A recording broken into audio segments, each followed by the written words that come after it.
Au Bénin, la vague de soutien à la candidature de Sébastien Adjavon se poursuit. C'est au tour de l'honorable André Dassondo et du maire de la commune de Dassa, Nikes Fayon, d'entrer dans la danse. Au Cameroun, la région de l'extrême nord veille à la lutte contre Boko Haram à travers des groupes d'autodéfense civile qui viennent prêter main forte aux militaires.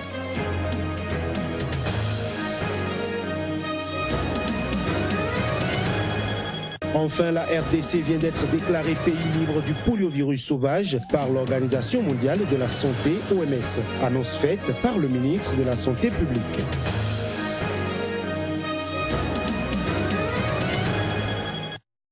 Voilà pour les titres à toutes et à tous. Bonjour, bienvenue dans cette édition. Au Bénin, l'élection présidentielle se rapproche à grands pas. À cet effet, la vague de soutien à la candidature de Sébastien Germain Adjavon se poursuit et cette fois-ci, c'est au tour de l'honorable André Dassondo et du maire de la commune de Dassa, Nikes Fayon, d'entrer dans la danse. Reportage. La fièvre Adjavon gagne du terrain et s'empare de Dassa Zoumé. C'est sur la place publique Egbakoku que quelques 10 000 personnes ont répondu à l'appel des organisateurs de ce meeting. Une rencontre initiée par deux politiques, l'honorable André Dassondo et le maire de Dassa, Nikes Fayon. Occasion pour ce dernier de souligner les qualités de l'homme d'affaires, qualités pour lesquelles il le juge capable de tenir les rênes du Bénin à l'issue de la prochaine présidentielle. C'est un homme sociable, c'est un homme social, c'est un manager, c'est quelqu'un qui sait gérer les hommes, c'est un homme de vision. Je défie tous les compétiteurs, tous ceux qui veulent être président de la République. Il n'y a pas un seul qui ait investi dans l'homme autant que lui. Il n'y a pas un seul qui connaisse le secteur du football que lui. Il n'y a pas un seul qui puisse avoir offert du travail aux jeunes, près de 5 000 emplois. Là où il est, nous sommes là. L'AND a été l'une des formations politiques à adhérer à la candidature de Adjavon. Le meeting a drainé de nombreux conseillers locaux et communaux, tous venus apporter leur soutien à Sébastien Germain Adjavon. Toujours au Bénin, l'honorable Atao Mohamed Renouho a de son côté parrainé ce dimanche à la salle polyvalente du centre de promotion de l'artisanat, c'est à Cotonou, la Fraternité Jaune, une association de conducteurs de taxi-moto, communément appelée Zemidjan. Occasion pour cette association de déclarer son soutien à la candidature de l'honorable pour la présidentielle de février 2016. Dénommé Fraternité Jaune, ce groupement de conducteurs de taxi-moto du Bénin est une association d'aide et d'entraide qui vise à accompagner ses membres non seulement dans leur développement personnel, mais aussi dans leur épanouissement socio-professionnel. Elle a été lancée en présence de son parrain, le député et candidat à l'élection présidentielle, Mohamed Atao Renouho. Très touché par la sollicitude de l'homme et sa capacité à venir en aide aux plus démunis, les membres de l'association ont saisi l'occasion pour lui déclarer leur soutien pour la présidentielle de février 2016. Un soutien qu'accepte le député qui promet faire davantage.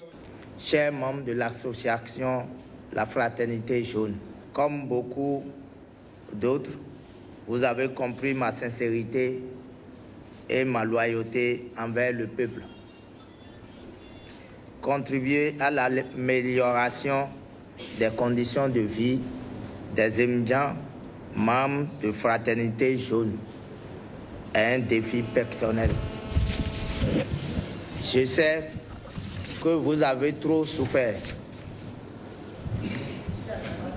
mais déjà, à partir de ce jour 20 décembre 2015, vous pouvez considérer que vos souffrances sont terminées.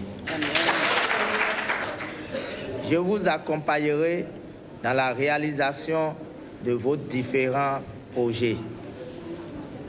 Je sais qu'ensemble, nous sommes forts et ensemble, nous allons gagner. Avec le soutien de la Fraternité Jaune, c'est la candidature de Mohamed Atao Renouho qui est confortée dans la course au fauteuil suprême de la Marina. Du social, cette fois-ci du matériel informatique à 4 chefs d'arrondissement et des cadeaux aux élèves en cette fin de trimestre. Le geste émane de Roland Darefa, un jeune cadre d'Adjoun qui fait de la gratitude un moyen d'unité et de développement. Les images. La gratitude est devenue une tradition pour ce fils de la vallée de l'Ouémé. Dans sa mansuétude, la collectivité locale se trouve désormais au devant des privilégiés.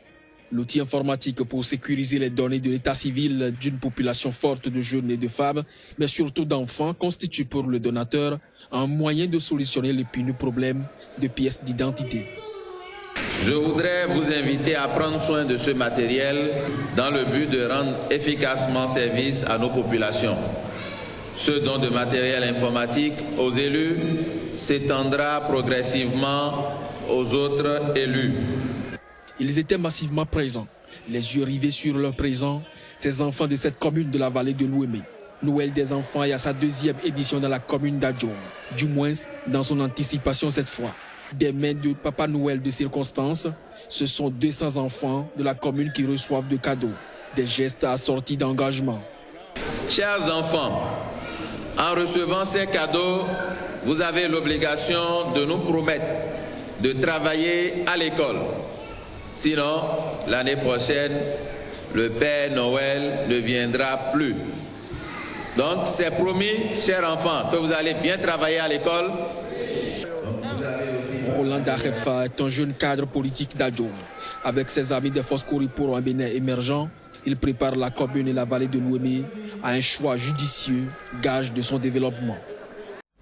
Puis en vue des élections, la version actualisée de la liste électorale permanente informatisée qui doit servir pour la prochaine présidentielle est désormais disponible. L'annonce a été faite par le président du Conseil d'orientation et de supervision de cette liste, instance en charge de l'apurement des listes. Voici les propos du président du COSLEPI.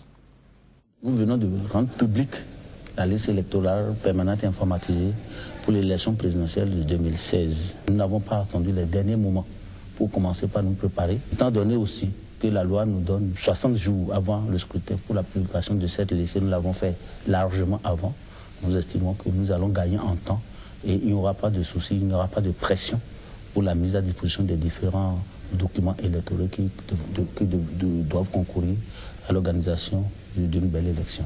Cette LEPI est forte de 4 726 923 électeurs, dont 4 683 112 au niveau national et 43 811 à l'étranger. Pour les data cartes, c'est en cours, tout est fin prêt, le marché est passé et l'opérateur technologique à charge est en train de mettre les bouchées doubles pour que l'impression démarre en début de semaine prochaine.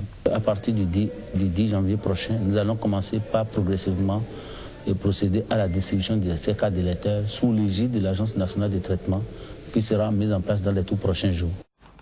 Au Nigeria, le président Muhammadu Buhari a donné à ses généraux jusqu'à la fin de l'année pour mettre fin aux violences du groupe islamiste Boko Haram. De l'autre côté de la frontière, dans la région de l'extrême nord du Cameroun, des groupes d'autodéfense civile viennent prêter main forte aux militaires en déjouant plusieurs attaques kamikazes, parfois au péril de leur vie. Les explications d'un responsable de groupe de vigilance ainsi que du gouverneur de l'extrême nord. Nous constatons une nette régression des actions de la secte.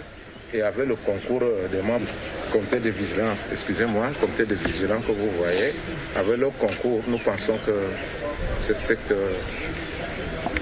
va prendre fin d'ici peu de temps. Et nous citons en exemple la bravoure de nos gars qui ont perdu leur vie parce qu'ils ont même arrêté les kamikazes et puis malheureusement pour nous, ça a explosé. Les fichiers sont établis. Nous tenons à ce qu'il n'y ait pas des infiltrations au sein de ces comités, que ce soit des personnes de bonne moralité. Et là, nous veillerons parce que nous avons des fichiers bien établis où nous avons leur carte d'identité, tous les référents. Nous avons, où nous portons ce qu'ils doivent faire, les droits et devoirs. Ils ne se substituent pas au procureur, ils ne se substituent pas au chef traditionnel. Leur mission est bien encadrée, elle est connue. C'est des missions d'information, de renseignement, de dénonciation auprès des autorités administratives, municipales, forces de défense et de sécurité pour une intervention en temps réel. En Guinée, le président réélu Alpha Condé a officiellement été investi ce lundi pour un deuxième mandat de 5 ans. C'était lors d'une brève cérémonie au cours de laquelle il a une seconde fois prêté serment. En effet, Alpha Condé avait omis de prendre l'engagement de faire respecter la loi lors de sa première prestation de serment. Voici les images. Alpha Condé, du haut de ses 77 ans, réélu en octobre pour un nouveau mandat de 5 ans, n'avait pas lu le passage « Faire respecter la loi » lors de sa première prestation de serment le 14 décembre. Des magistrats guinéens avaient alors exigé qu'il la reprenne en lisant toute la formule. Le président a cette fois-ci juré devant la Cour constitutionnelle de respecter et de faire respecter la loi lors de cette investiture d'un quart d'heure. Moi, je faisais partie de ceux qui demandaient que ce soit repris. Il n'y a pas de honte à ça. Quand on fait une erreur, on reprend. Donc ça a été repris. Le président, la Cour constitutionnelle a annoncé cet oubli. C'est pourquoi le serment a été repris. Et là, cette fois-ci, effectivement, elle est conforme. On demandera simplement que l'erreur soit rajoutée par le greffe sur le 14, ce qui n'a pas été fait. Maintenant, tout est en ordre. Au moins 13 chefs d'État africains étaient présents à la prestation de serment du 14 décembre, ainsi que des responsables de l'opposition, sauf l'ex-premier ministre Cellou Dalein Diallo. Alpha Condé a été proclamé vainqueur au premier tour de l'élection présidentielle du 11 octobre, avec 57,84% des voix devant 7 autres candidats. On parle santé à présent. Pour mettre un thème à cette édition, la République démocratique du Congo a été déclarée pays libre du poliovirus sauvage par l'Organisation mondiale de la santé, OMS. L'annonce a été faite par le ministre de la Santé publique en début de week-end lors d'une conférence de presse à Kinshasa. Reportage Yeyet Mavinga Nzao. Les données de laboratoire ont certifié qu'une période de près de 4 ans s'est écoulée sans que de nouveaux cas n'aient été notifiés. Le gouvernement congolais tient à maintenir ce statut en retenant quelques stratégies, entre autres la poursuite du plan d'urgence de vaccination ainsi que la conscientisation des parents. J'ai dit que la première action qui va être mise en place d'abord, c'est la poursuite de notre plan d'urgence en vue de maintenir le statut de pays libre de circulation du poliovirus sauvage. Et ça, la première chose, c'est la vaccination. Donc, nous allons encore continuer à vacciner jusqu'au jour où on va déclarer que le poliovirus sauvage n'existe plus sur l'ensemble de la planète.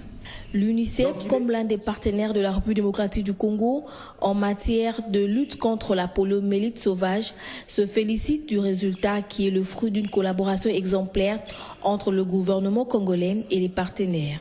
Pascal Villeneuve, représentant de l'UNICEF en République démocratique du Congo, reste cependant formel. La lutte n'est pas terminée, puisque effectivement, ça n'est qu'une fois que le dernier cas aura été notifié, recensé au niveau mondial, que l'on pourra crier victoire. L'OMS souligne que la République démocratique du Congo a prouvé à la face du monde qu'il est possible non seulement de gagner la bataille d'interruption de la circulation du poliovirus sauvage sur son vaste territoire depuis plus de 4 ans, mais aussi de s'engager résolument dans l'éradication définitive de cette maladie invalidante dans tous les pays. Aujourd'hui, il ne reste plus que 2 pays où le poliovirus est endémique dans le monde, l'Afghanistan et le Pakistan. Mesdames, Messieurs, ce sera tout pour cette édition. Merci de nous avoir suivis.